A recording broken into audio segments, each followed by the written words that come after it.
Assalamualaikum warahmatullahi wabarakatuh. Saudara-saudara sekalian, selamat bertemu dengan saya di mata kuliah dasar-dasar perlindungan tanaman. Nah, saudara-saudara sekalian, salam kenal.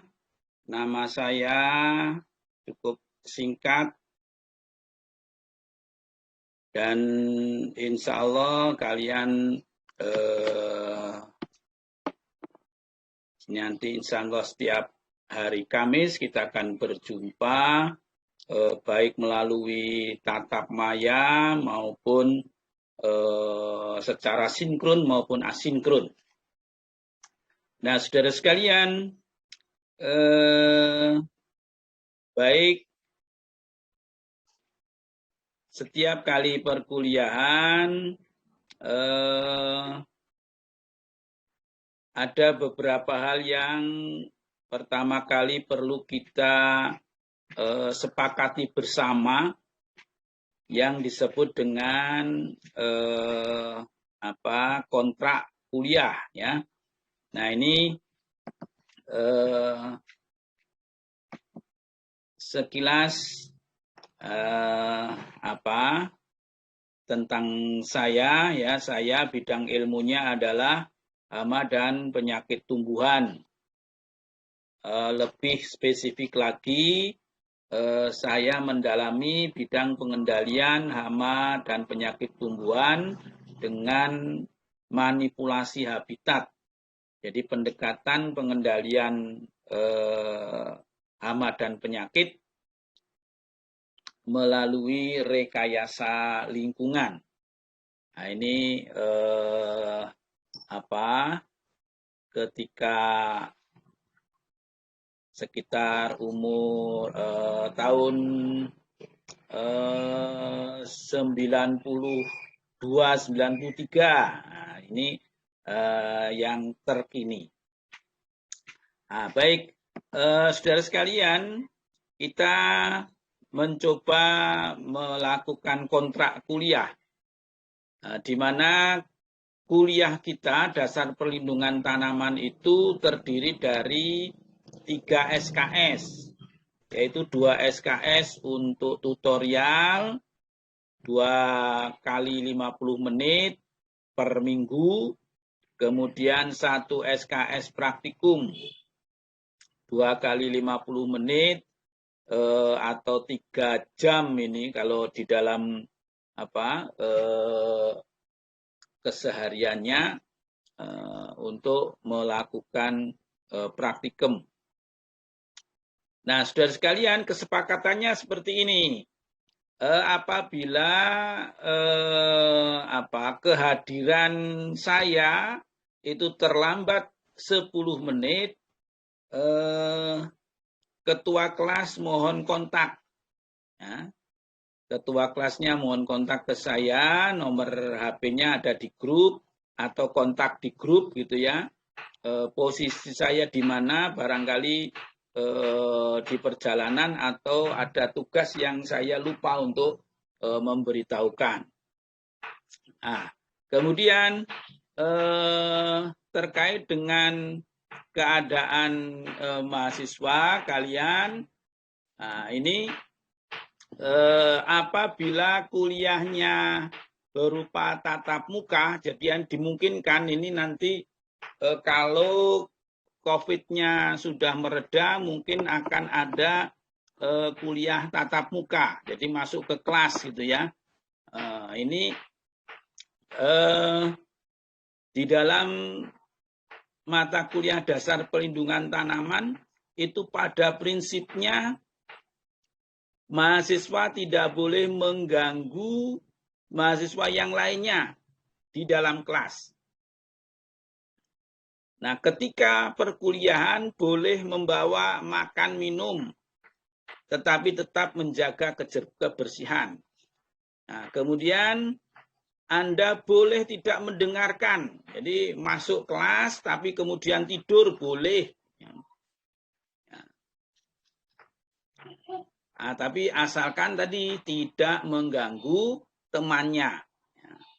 Kemudian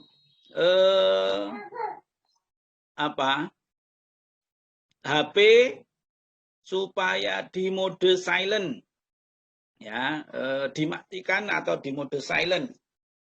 Nah, jangan bermain-main HP di kelas. Ya. Kemudian apabila terlambat lebih dari 15 menit, lebih baik tidak masuk kelas. Nah, ini apabila kelas tatap muka, ya, luring, di luar jaringan. Nah, tapi kalau kuliah tatap maya, ya, online, nah ini tata tertibnya web kameranya di-on-kan. Kemudian memakai pakaian yang rapi dan sopan, sehingga ketika web kameranya on, nah ini kalian kelihatan rapi, benar-benar memang siap untuk kuliah, bukan untuk memasak atau untuk tidur-tiduran, ya, kuliah sambil tidur-tiduran. Nah, ini menunjukkan ketidakseriusan. Jadi tetap harus berpakaian rapi, sopan, dan siap untuk melakukan perkuliahan. Nah, tidak sedang melakukan aktivitas yang lain. Nah, kalau kameranya dinyalakan bisa kelihatan. Nah, barangkali kuliah sambil masak, kuliah sambil main game, nah, itu tidak diperkenankan.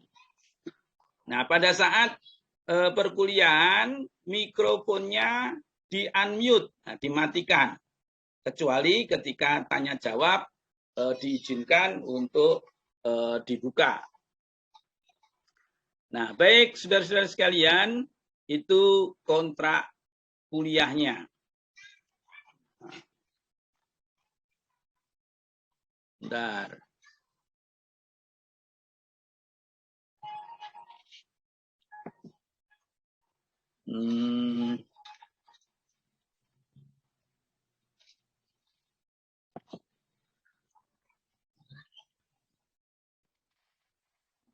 Ya.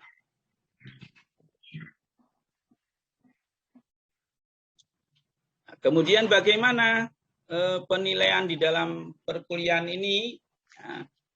Ya, syarat untuk dikeluarkannya nilai, maka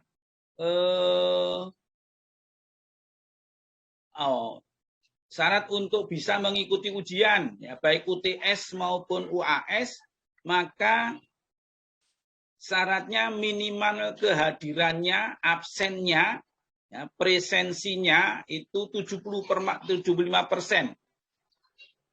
Nah, ini secara otomatis. Jadi supaya setiap kali absen itu dilakukan,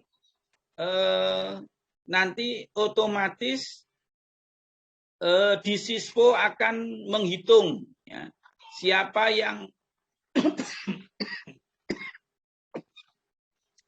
kehadirannya kurang dari 75%, otomatis akan tidak bisa ikut UTS atau UAS. Nah, komposisi nilainya ini 10% presensi, 10% tugas 1 dan 2. Ini nanti ada 2 kali tugas paling tidak, tugas mandiri, tugas kelompok. Nah, ini 5%, 5%. Kemudian nilai praktikum 20%, nilai UTS 30%, dan UAS 30%. Nah, itu komposisi penilaiannya. Nah, baik, saudara sekalian, sekarang kita akan membahas tentang pertemuan pertama ini, pengertian dan tujuan perlindungan tanaman. Apa fungsinya perlindungan tanaman? Nah, ini di layar kalian bisa melihat ketika kita sudah melakukan bercocok tanam, maka kita harus siap untuk melindungi. Nah, ini ibaratnya dilindungi dengan berbagai macam pasukan. Ini pasukan elitnya, ini persenjataannya disiapkan. Nah, ini ibarat ketika kita mau melakukan perlindungan tanaman. Apa itu perlindungan tanaman? Nah, ini di dalam Undang-Undang Nomor 12 tahun 92 Sistem Budidaya Tanaman, maka yang disebut perlindungan tanaman adalah segala upaya untuk mencegah kerugian pada aktivitas budidaya tanaman. Kerugian dari apa? Dari akibat gangguan yang disebabkan oleh organisme pengganggu tumbuhan. Nah, ada organisme pengganggu tumbuhan. Apa saja yang termasuk organisme pengganggu tumbuhan itu? Nah, di sini. Jadi, organisme pengganggu tumbuhan adalah semua organisme, semua makhluk hidup yang dapat merusak, mengganggu kehidupan, dan menyebabkan kematian dari tumbuhan. Nah, biasanya di dalam literatur itu disebutkan pes, ya, pes. Nah, pes ini kalau di dalam literatur bisa memiliki dua nama, dua makna. Makna yang pertama berarti hama. Nah, makna yang kedua itu adalah organisme pengganggu tumbuhan. Nah, apa bedanya? Kalau hama itu pengertian pes secara sempit yang khusus menunjuk kepada semua binatang. Kalau hama itu hanya binatang saja. Binatang yang mengganggu, merusak tanaman sehingga menimbulkan kerugian ekonomis. Nah, ada 3 kata kuncinya kalau hama itu, yaitu binatang, kata kunci kedua, mengganggu, merusak tanaman, kata kunci yang ketiga, menimbulkan kerugian ekonomis. Nah, jadi, apakah semua binatang itu hama? Bukan, ya bukan. Karena apa? Karena tidak semua binatang itu merusak dan mengganggu tanaman. Apakah semua binatang yang merusak dan mengganggu tanaman itu hama? Apa jawabannya? Belum tentu. Nah, belum tentu karena yang disebut hama itu syarat berikutnya adalah menimbulkan kerugian ekonomis. Kalau merusaknya hanya sedikit saja, tanamannya berhektar-hektar, nah itu belum mengganggu menunjukkan kerugian ekonomis.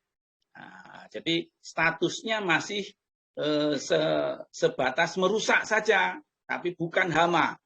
Nah, binatang yang merusak. Nah, tapi kalau binatang yang merusak dan menimbulkan kerugian ekonomis, baru dia berstatus hama. Nah, kemudian yang pengertian berikutnya yang lebih luas, pes itu diartikan OPT, organisme pengganggu tanaman. Nah, OPT itu terdiri dari hama, tadi yang pengertian khusus tadi, kemudian patogen, penyebab penyakit tanaman, dan gulma. Gulma itu adalah tumbuhan yang kehadirannya tidak dikehendaki.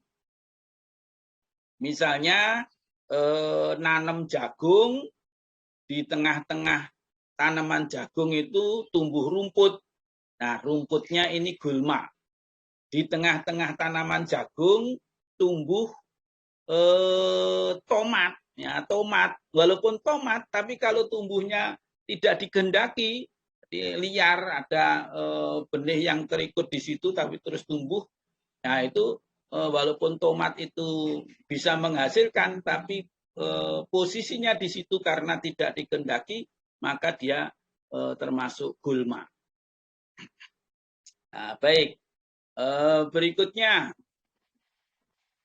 ini kita belajar tentang organisme pengganggu tanaman. Apa saja itu? Nah, ini pada tanaman pangan.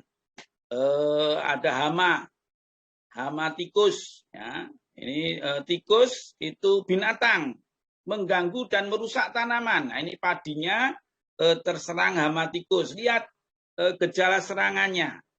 Nah, ini yang warna kuning ini adalah padi yang sudah diserang oleh tikus sehingga dia menjadi mati, mengering. Nah, yang di pusatnya ini yang warnanya hijau, ini masih hijau, masih segar. Dia tidak dirusak oleh tikus. Nah, ini gejala spesifik gitu ya. Tikus kalau merusak dari kejauhan bisa kelihatan ini gejala serangannya seperti ini.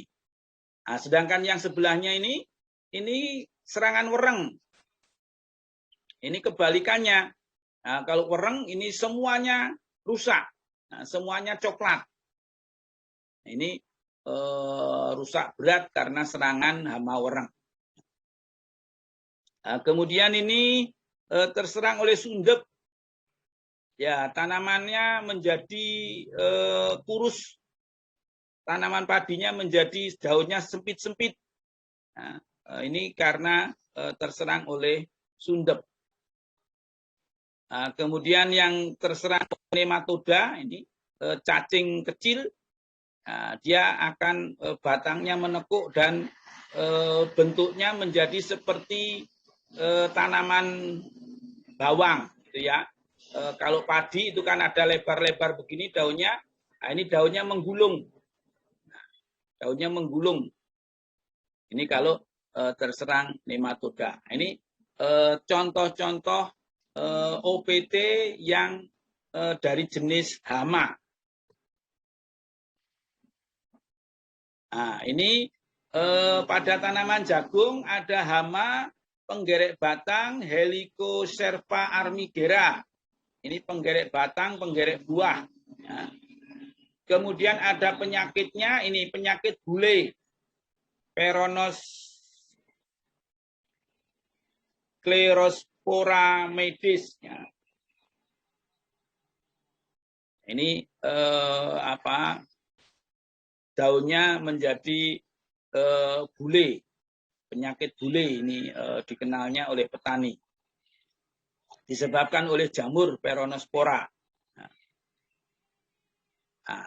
Nah, kalau penyakit itu adalah keadaan pertumbuhan tanaman yang secara morfologis atau fisiologis tidak normal pertumbuhannya. Nah, ini mestinya daun itu warnanya hijau, tapi karena ini warnanya menjadi klorosis, ya ada kuning-kuning, ada semburat hijaunya ini, nah, maka tumbuhnya tidak normal, disebut sakit, ya, penyakit. Kemudian ada misalnya buahnya mestinya bulat, kok kemudian gepeng lonjong, nah itu bentuknya tidak normal, itu juga menandakan tanamannya sedang sakit. Nah, sakit itu bisa disebut disebabkan oleh patogen, sehingga disebut dengan infectious disease, penyakit infeksi karena kemasukan patogen, atau non-patogen, non-infectious disease, sakit karena kondisi lingkungan. Nah, misalnya karena kekurangan air, tanamannya layu. Nah, layunya layu karena kekurangan air. Atau pucuk-pucuknya mengering. Kenapa? Karena dekat dengan genteng. Nah, terlalu panas sehingga pucuk-pucuk daun mengering. Itu non-infectious disease. Oke, ini hama dan penyakit lagi, contoh pada tanaman kedelai. Nah, ini yang di bagian atas ini hama. Nah, kalau hama mesti ada binatangnya. Nah, ada binatangnya. Ini ada lalat, ada telurnya, ada larvanya. Ini larva, nah ini kepik. Nah, pada tunas-tunas muda ini biasanya banyak apit kutu. Nah, kutu yang menghisap pucuk-pucuk yang masih muda. Nah, kemudian ini penyakit. Ini karat, berkarat, ya, ada jamur. Ini disebabkan oleh penyakit. Ini Xanthomonas axonopodis patopar glisin. Nah, jadi menyerang pada glisin. Glisin itu kedelai. Nah, yang menyerang apa? Xanthomonas. Xanthomonas ini bakteri. Nah, bakteri. Tadi kalau yang di jagung tadi jamur. Banyak penyebab penyakitnya banyak. Nanti pada kuliah-kuliah berikutnya kita akan diskusikan masing-masing penyebab penyakitnya. Nah, tanaman hortikultura juga begitu. Ini ada penyakit karena virus. Nah, virus kerupuk. Daunnya menggulung, mengeras seperti kerupuk. Pada tanaman cabai. Kemudian busuk buah. Busuk buah Rastoria solanacearum. Ini dari bakteri. Atau karena patek. Biasanya kalau bakteri busuknya basah. Kalau patek busuknya kering. Ada bercak yang di tengah-tengahnya ada bintik putih. Disebabkan oleh jamur Anthracnosa, Coletroticum loesporides.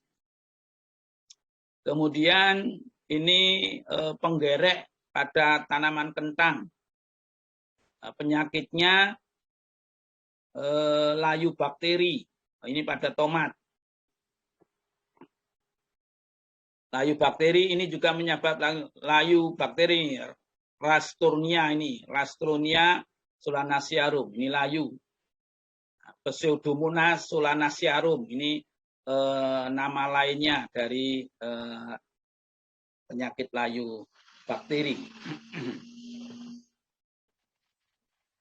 Nah, tanaman perkebunan, ini pada buah coklat, ada hama Helopeltis anthony, hamanya seperti lalat.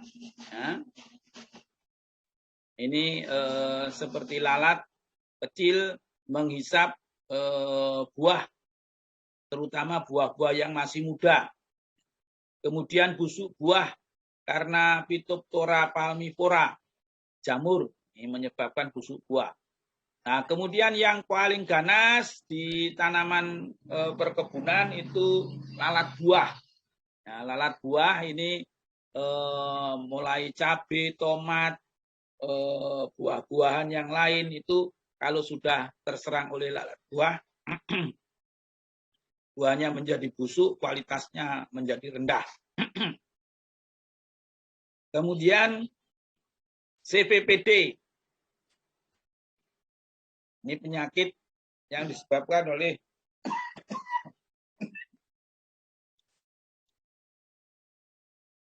orang mengenalnya virus, tapi sebenarnya adalah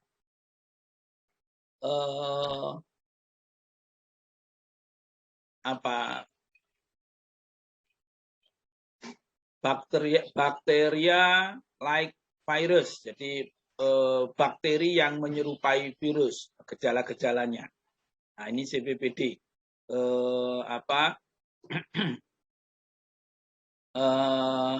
Helaian daunnya klorosis, menguning, tapi tulang daunnya masih hijau. Ini gejala serangan klorosis, CVPD. Nah, ini tanaman kelapa, ya. Tanaman kelapanya juga diserang oleh wangbung, ya. Kalian yang di desa-desanya masih banyak tanaman kelapa. Nah, tanda yang mudah diamati, ya ini daunnya terpotong secara simetris seperti ini, nah, membentuk potongan-potongan segitiga. Nah, ini yang simetris seperti ini, gejala tanamannya, kelapanya diserang oleh tanaman wangwung. Nah, kenapa bisa begini? Karena dia diserangnya pada saat masih dalam kuncup, gitu ya. Menyerangnya di pokok sini, di pokok kelapa ini. Jadi daunnya masih menguncup, diserang oleh ulatnya ini. Yang nyerang bukan ini, bukan dewasanya, tapi yang nyerang adalah ulatnya ini. Ini kumbang nyiur, kumbang kelapa, wangwung, atau nama ilmiahnya Oryctes rhinoceros. Nah, ini gulma tadi, tanaman yang tumbuh, pertumbuhannya tidak dikehendaki. Nah, dia bisa berkompetisi, karena biasanya gulma itu pertumbuhannya lebih cepat daripada tanaman yang dibudidayakan. Sehingga secara kompetisi ruang dan kompetisi unsur hara, kehadirannya mengganggu tanaman yang dibudidayakan.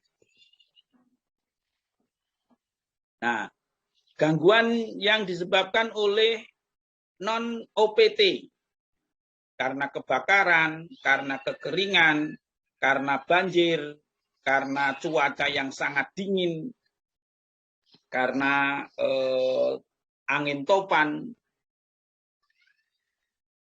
karena suhu yang tinggi, ini bisa menimbulkan gangguan. Ya, baik, saudara sekalian, itulah materi pengenalan kita untuk materi pertama ini.